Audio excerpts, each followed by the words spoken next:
Hello friends, are के academy में आपका स्वागत है। चलिए फ्रेंड्स, तो आज हम सीटेट 2023 के सीडीपी के प्रैक्टिस सेट 18 जो है वो स्टार्ट करते हैं। 17 प्रैक्टिस सेट मैं आपको पहले करवा चुकी हूँ। अब मैं आपको वही और उसी टाइप के क्वेश्चन करवाऊंगी जिस टाइप के आपके सीटेट में सीडीपी के क्वेश्चन देखने को मिलते हैं। फ्रेंड्स, आज का जो आपका सीडीपी का प्रैक्टिस सेट है ये आपकी सीटेट के क्वेश्चन बेस पर ही है कि किस टाइप के क्वेश्चन आपके सीटेट के एग्जाम में पूछे जाते हैं। ओके फ्रेंड्स, चलिए फ्रेंड्स, तो बिना टाइम वेस्ट किए स्टार्ट करते हैं। फर्स्ट क्वेश्चन क्या कहता है, निम्नलिखित में से कौन सा विकल्प प्रगतिशील शिक्षा का सबसे अच्छा वर्णन करता है। ठीक है, कौन सा विकल्प प्रगतिशील शिक्षा का सबसे अच्छा वर्णन करता है, बताइए जरा। प्रगतिशील शिक्षा का सबसे अच्छा वर्णन करता है, पहला है परियोजना विधि, क्षमता समूह बनाना, रैंकिंग। दूसरा है करके सीखना, परियोजना विधि, सहयोग से सीखना। और तीसरा है थीमेटिक इकाइयाँ, नियमित इकाई, परीक्षण और रैंकिंग। ठीक है, यानी इसमें क्या कह रहा है कि जो प्रगतिशील शिक्षा है वो सबसे बेस्ट एक्सप्लेनेशन इसमें से कौन सा ऑप्शन है जो सबसे अच्छे तरीके से एक्सप्लेन करेगा प्रगतिशील शिक्षा को। ठीक है, तो जो है आपका पहला ऑप्शन है कि परियोजना विधि, समूह में बनाना या रैंकिंग बेस पे आप प्रगतिशील शिक्षा का अच्छे से एक्सप्लेनेशन कर सकते हैं, ये नहीं है पहला ऑप्शन। ठीक है, सेकंड क्या है, करके सीखना। ये बेस्ट और पॉजिटिव वर्ड है, करके सीखना। ठीक है, सबसे पहले क्या आपका वर्ड आ गया, करके सीखना। देख लिया आपने, समझ लीजिए यही आपका क्या होगा ऑप्शन, क्योंकि ये एक पॉजिटिव वर्ड है। ठीक है फ्रेंड्स, तो प्रगतिशील शिक्षा का सबसे बेस्ट एक्सप्लेनेशन होगा कि करके सीखना, परियोजना विधि, सहयोग से सीखना। ठीक है, किसी की हेल्प से सीखना, किसी की हेल्प के माध्यम से खुद से करके सीखना, उसकी एक प्रोसेस बनाना। ठीक है, और उसके बाद उसको स्वयं से करना। ठीक है, तो करके सीखना, तो ये जो होगा आपका, ये प्रगतिशील शिक्षा का सबसे अच्छा वर्णन करेगा। जो आपका सेकंड ऑप्शन होगा इसमें, वो आपका क्या होगा, बिल्कुल सही होगा। ओके फ्रेंड्स, ये सेकंड ऑप्शन बिल्कुल आपका सही है। चलिए नेक्स्ट पर चलते हैं। नेक्स्ट क्वेश्चन क्या कहता है, देखिए जरा। नेक्स्ट क्वेश्चन कहता है कि प्रगतिशील शिक्षा के बारे में निम्नलिखित में से प्रगतिशील शिक्षा के बारे में निम्नलिखित में से कौन सा कथन जो है वो आपका शिक्षा स्वयं ही जीवन है। ठीक है, इसके बारे में बताता है। ठीक है, कौन सा कथन बताता है कि शिक्षा स्वयं ही जीवन है। प्रगतिशील शिक्षा के बारे में निम्नलिखित में से कौन सा कथन बताता है कि शिक्षा स्वयं ही जीवन है। फर्स्ट ऑप्शन क्या कह रहा है, जीवन सच्चा शिक्षक है। दूसरा कह रहा है स्कूल शिक्षा को यथासंभव लंबे समय तक जारी रखना चाहिए। तीसरा कह रहा है स्कूल की आवश्यकता नहीं है, बच्चे अपने जीवन के अनुभवों से सीखते हैं। ठीक है, चौथा कह रहा है स्कूल में शिक्षा का सामाजिक और प्राकृतिक दुनिया को प्रतिबिंबित करना। ठीक है, प्रतिबिंबित करे, यानी स्कूल में जो शिक्षा है वो सामाजिक और प्राकृतिक दुनिया को प्रतिबिंबित करे। ये जो ऑप्शन है आपका वो आपको बता रहा है। ठीक है, तो इसमें भाई शिक्षा ही जीवन है, क्या कह रहा था, शिक्षा स्वयं ही जीवन है। इसके लिए प्रगतिशील शिक्षा में जो आपका ये फोर्थ ऑप्शन है ना, स्कूल में शिक्षा का सामाजिक और प्राकृतिक दुनिया को प्रतिबिंबित करे, स्कूल में ही बच्चों को सामाजिक तौर तरीके, ठीक है, और प्राकृतिक जो अपने नेचर से जुड़ी हुई जो एनवायरनमेंट है वो उनको किससे मिलती है, अपने स्कूल में ही देखने को मिले। ठीक है, तो इस बेस पर ये आप कह सकते हैं कि शिक्षा स्वयं ही जीवन है। तो इसका जो फोर्थ ऑप्शन हो जाएगा फ्रेंड्स, वो हो जाएगा आपका सही। ओके फ्रेंड्स, ये जो फोर्थ वाला ऑप्शन है ये बिल्कुल सही होगा। ध्यान से देख लीजिएगा, इसी टाइप के क्वेश्चन आपके सीटेट में बनते हैं। तो फ्रेंड्स, मैं बार बार कह रही हूँ, पिछले वीडियो में भी आपको कई बार कह चुकी हूँ कि मेरे वीडियोस आप एक बार सीटेट के एग्जाम देने से पहले ज़रूर देखिएगा, अभी भी और बाद में भी एक बार एग्जाम देने से पहले ज़रूर देखिएगा। आपको क्वेश्चन का टाइप पता चलेगा कि किस टाइप के क्वेश्चन आते हैं और मेनली क्वेश्चन में किस टाइप के वर्ड्स का यूज़ किया जाता है। ठीक है, शिक्षा शास्त्र के जो फर्स्ट टॉपिक जो आपका होगा ना उसमें। ठीक है फ्रेंड्स, चलिए नेक्स्ट स्टार्ट करते हैं। नेक्स्ट क्वेश्चन क्या कहता है आपका थर्ड वाला, कोहल वर्ग के सिद्धांत के योगदान के रूप में निम्नलिखित में से किसे माना जा सकता है। ठीक है, कोहल वर्ग के सिद्धांत के रूप में किसको माना जा सकता है। अच्छा, फर्स्ट ऑप्शन कह रहा है उनका विश्वास है कि बच्चे नैतिक दार्शनिक हैं। ठीक है, दूसरा कह रहा है उनके सिद्धांत ने संज्ञानात्मक परिपक्वता और नैतिक परिपक्वता के बीच एक सहयोग का समर्थन किया है। इस सिद्धांत में विस्तृत परीक्षण प्रक्रियाएं हैं। चौथा कहता है नैतिक तर्क और कार्यवाही के बीच एक स्पष्ट संबंध स्थापित करता है। तो आप एक चीज देख लीजिए, इसमें एक ऑप्शन आ गया आपका, क्या एक जो वर्ड दिख रहा है क्या है, कोहल वर्ग। कोहल वर्ग में आप एक चीज तो बिल्कुल समझ लीजिए कि नैतिक वर्ड तो आपको देखने को ही मिलेगा। ठीक है, क्योंकि कोहल वर्ग ने नैतिकता का ही समर्थन किया था। तो अब इसमें ये देखिए आप, ये जो दिए हैं आपका, अब आप कहोगे कि मैम आप तो बोल रही हो नैतिकता वर्ड देखने को मिलेगा। अब नैतिकता तो देखिए तीनों ऑप्शन में ही दिया रखा है। देखिए ये भी दिया है, यहाँ भी दिया है और यहाँ भी दिया है। अच्छा, अब इसके साथ साथ थोड़ा सा आपको समझना पड़ेगा कि ये कह रहा है नैतिक दार्शनिक, ये है नैतिक परिपक्वता और ये है नैतिक तर्क। तो न्यू एजुकेशन पॉलिसी के अकॉर्डिंग बच्चे अपने तर्क और अपने अनुभवों के बेस पर ही सीखते हैं, है ना। तो वो बच्चा कुछ करके सीखने की कोशिश करेगा ना। तार्किकता मतलब वही चीज़ होगी कि वो कुछ करके किसी चीज़ को, मतलब उसका बेस मतलब उसका कारण जान के, रीज़न क्या है किसी भी काम के पीछे, किसी भी कार्य को करने का, है ना। तो वो चीज़ जान के अगर वो बच्चा सीखेगा तो इन दोनों में से बेस्ट ऑप्शन आपका कौन सा होगा, ये फोर्थ वाला होगा। तो आंसर आपका कौन सा सही होगा, फोर्थ सही होगा कि नैतिक तर्क और कार्यवाही के बीच एक स्पष्ट संबंध स्थापित करता है। ठीक है फ्रेंड्स, समझ आया। तो इसमें क्या है आपका थर्ड वाले का ये फोर्थ वाला ऑप्शन बिल्कुल सही होगा। ठीक है, नेक्स्ट चलते हैं। नेक्स्ट क्वेश्चन क्या है, निकटवर्ती विकास का क्षेत्र संदर्भित करता है। निकटवर्ती विकास का क्षेत्र क्या संदर्भित करता है, कुछ सीखने के बिंदु को जब सहयोग वापस लिया जा सके, उस चरण को जब अधिकतम विकास संभव है, या उस विकासात्मक चरण को जब बच्चा सीखने की पूरी जिम्मेदारी लेता है, या फिर एक संदर्भ को जिसमें बच्चे सहयोग के सही स्तर के साथ कोई कार्य लगभग स्वयं करते हैं। ठीक है, कोई कार्य लगभग क्या करते हैं, वो स्वयं कर सकते हैं। ठीक है, तो इसमें वो आपसे कह रहा है, तो बताइए इसमें जो होगा आपका कौन सा ऑप्शन जो होगा बिल्कुल सही होगा।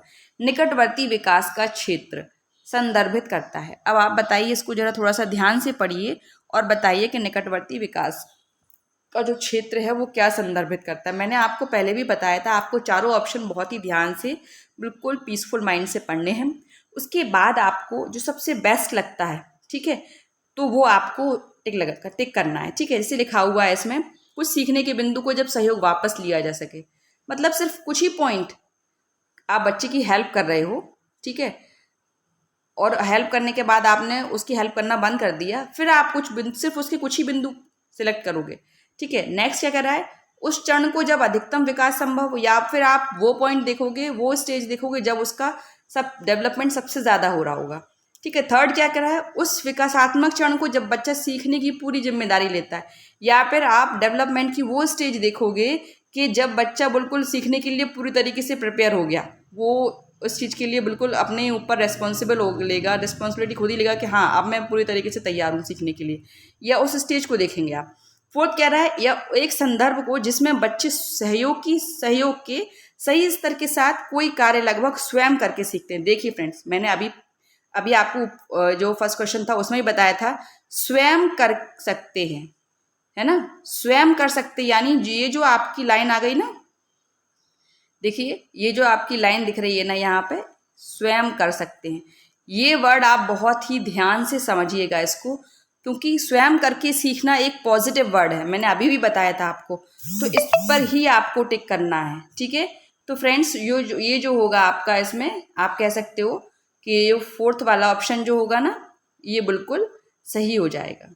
ये फोर्थ ऑप्शन, निकटवर्ती विकास का क्षेत्र संदर्भित करता है किसको, एक संदर्भ को जिसमें बच्चा हेल्प के माध्यम से खुद से करके सीखता है। ठीक है, ये फोर्थ वाला ऑप्शन आपका बिल्कुल सही हो जाएगा। चलिए फ्रेंड्स, नेक्स्ट पर चलते हैं। पांचवा क्या कह रहा है, एक उभयलिंगी व्यक्तित्व है। अच्छा, एक उभयलिंगी व्यक्तित्व क्या होता है।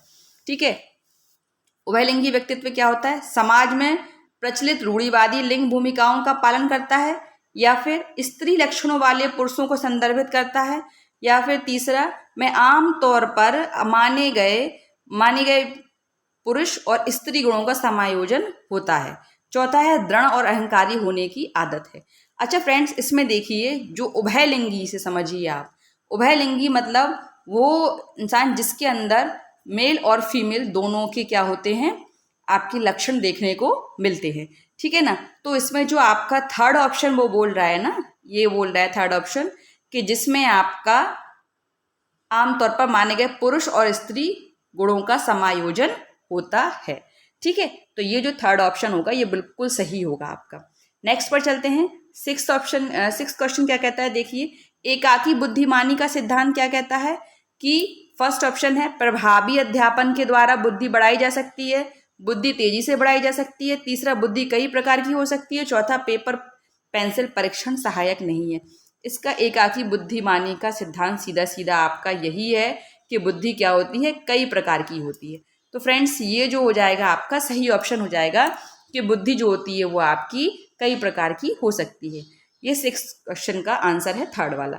चलिए नेक्स्ट चलते हैं 7 क्वेश्चन। देखिए फ्रेंड्स, मैं जैसे कि कल के वीडियो मैंने आपको बताया था कि मैं आपको ज़्यादा क्वेश्चन नहीं लेके आ रही हूँ, 10 क्वेश्चन ही करा रही हूँ ताकि आपका ज़्यादा टाइम भी वेस्ट ना हो और आपको ज़्यादा से ज़्यादा कंटेंट मीन्स आपको इंपॉर्टेंट क्वेश्चन कुछ मिल सकें और आपको क्वेश्चन का टाइप आपको पता चल सके। तो फ्रेंड्स, मेरे वीडियो ज़्यादा से ज़्यादा लोगों तक शेयर कीजिएगा। ये मैं फुल गारंटी देती हूँ कि मेरे जो क्वेश्चन मैं करवा रही हूँ वो क्वेश्चन आपको आपके एग्जाम में देखने को मिलेंगे, इसी टाइप के क्वेश्चन आपको एग्जाम में देखने को मिलेंगे। तो बाकी लोगों को भी प्लीज़ शेयर कीजिएगा जिससे उनको भी हेल्प मिल सके। चलिए फ्रेंड्स, तो नेक्स्ट स्टार्ट करते हैं। नेक्स्ट क्या है हमारा 7 क्वेश्चन। एक 3 वर्ष का बच्चा जो है, ठीक है, वो 3 वर्ष का जो बच्चा है वो कहता है कि दूध बूथ पर एक मशीन द्वारा दूध का उत्पादन होता है। ठीक है, मशीन द्वारा क्या होता है, एक दूध का उत्पादन होता है। निम्नलिखित में से कौन सा बच्चे की समझ का सबसे बेस्ट एक्सप्लेनेशन प्रदान करेगा? आप तो ये बताइए। एक 3 साल का कोई बच्चा है, ठीक है, वो दूध बूथ पर क्या देख रहा है, एक मशीन द्वारा दूध का उत्पादन होते हुए देख रहा है, तो वो क्या कहेगा इसके बारे में? चलिए तो देखते हैं। ये 4 ऑप्शन इसमें आपको दिए गए हैं, जो बेस्ट आपको लगता हो एक बच्चे की समझ के अकॉर्डिंग उस पर आपको टिक लगाना है। ठीक है, तो फर्स्ट ऑप्शन क्या कहता है देखते हैं। बच्चे का परिवार बच्चे को प्रेरक वातावरण प्रदान नहीं करता। दूसरा कहता है बच्चे को दुनिया का बहुत सीमित अनावरण ज्ञान है। तीसरा कहता है बच्चे का जवाब दूध बूथ से दूध खरीदने के अपने अनुभव पर आधारित है। चौथा कहता है बच्चे ने गायों को कभी नहीं देखा। अच्छा, अब इसमें आप बताइए कौन सा ऑप्शन टिक करेंगे? तो फ्रेंड्स, एक बच्चे के अकॉर्डिंग तो इसमें जो सही ऑप्शन होगा वो यही होगा कि बच्चे का जो जवाब है वो दूध बूथ से दूध खरीदने की अपने अनुभव पर क्या है, आधारित है। ओके फ्रेंड्स, तो इसका जो 7th क्वेश्चन है इसका आंसर आपका यही होगा, थर्ड वाला। ये क्वेश्चन इंपॉर्टेंट है, इस पर आप टिक कर लीजिए। इस टाइप का क्वेश्चन एक आध आपको देखने पर एक आध तो आपको देखने को पक्का मिलेगा ही। ठीक है, तो इसको इम्पोर्टेंट कर लीजिए। चलिए नेक्स्ट चलते हैं। नेक्स्ट क्वेश्चन क्या कहता है हमारा 8th। थोड़ा इसको ऊपर और कर लेते हैं ताकि आपको चारों ऑप्शन भी दिख जाएं साथ में और क्वेश्चन भी। अच्छा, 8th कह रहा है अलग अलग सोच वाले पैटर्न उन बच्चों की पहचान करते हैं जो, पहला कह रहा है ऑप्शन प्रत्याशी हैं, विकलांग हैं, डिसलेक्सिक हैं या सृजनात्मक हैं। अच्छा फ्रेंड्स, अब आप थोड़ा समझिएगा इसमें। वो क्या कह रहा है कि प्रत्याशी हैं, विकलांग हैं, डिसलेक्सिक है या सृजनात्मक है। हर बच्चे की जो सोच है वो अलग अलग होती है। ठीक है, क्या होती है, बच्चे की सोच अलग अलग होती है। तो अलग अलग सोच वाले बच्चे के जो पैटर्न वाले बच्चे हैं उनकी पहचान आप कैसे करेंगे? तो उनकी पहचान मतलब उनके अंदर बहुत सारी कुछ क्रिएटिव करने की उनके अंदर नॉलेज है, अलग अलग काम को बहुत ही अच्छी तरीके से करने की उनके अंदर क्षमता है। तो आप उन बच्चों को किस रूप में इस 4 ऑप्शन के अकॉर्डिंग किस में आप उनको फिट करेंगे? देखिए, तो पहला था प्रत्याशी, दूसरा था विकलांग, तीसरा था डिसलेक्सिक और चौथा है सृजनात्मक है। ठीक है, तो इसमें जो सही ऑप्शन होगा फ्रेंड्स आपका वो होगा 4th, सृजनात्मक है। ठीक है, यानी वो बच्चा कैसा है, क्रिएटिव है, क्योंकि उसके अंदर हर काम को एक डिफरेंट टाइप के कोई भी वर्क वो कर सकता है, डिफरेंट टाइप के कोई भी क्रिटिकल वर्क जो भी होगा वो सब कर लेगा वो, क्योंकि उसके अंदर वो उस काम को करने की क्षमता है। ठीक है, वो बहुत ही क्रिएटिव, उसके अंदर क्रिएटिविटी बहुत ज़्यादा है। ठीक है, चलिए नेक्स्ट चलते हैं। नेक्स्ट क्वेश्चन क्या कहता है 9th, सामाजिक आर्थिक रूप से वंचित पृष्ठभूमि से आने वाले बच्चों को कक्षा के माहौल की आवश्यकता होती है। सामाजिक आर्थिक रूप से वंचित पृष्ठभूमि से आने वाले वो बच्चे जिनकी फाइनेंशियल, जो आप कह सकते हो जो उनको फाइनेंशियल प्रॉब्लम्स होती हैं कुछ बच्चों को, तो उनकी जो आर्थिक स्थिति है वो बिल्कुल ठीक नहीं है। ठीक है, और उन बच्चों को कक्षा के माहौल की आवश्यकता होती है। ठीक है, तो ऐसे माहौल से, वो ऐसे परिवार से आ रहे हैं जिनकी आर्थिक स्थिति ठीक नहीं है, ऐसे जिनकी सामाजिक आर्थिक स्थिति मतलब बिल्कुल अच्छी नहीं है, तो ऐसे बच्चों को और किसकी ज़रूरत है बताइए आप? कक्षा के माहौल की आवश्यकता होती है। तो जो बच्चों को, अब जो क्या है, अब इसमें ऑप्शन दिए गए हैं आपको, देखिए 4 ऑप्शन दिए गए हैं कौन कौन से।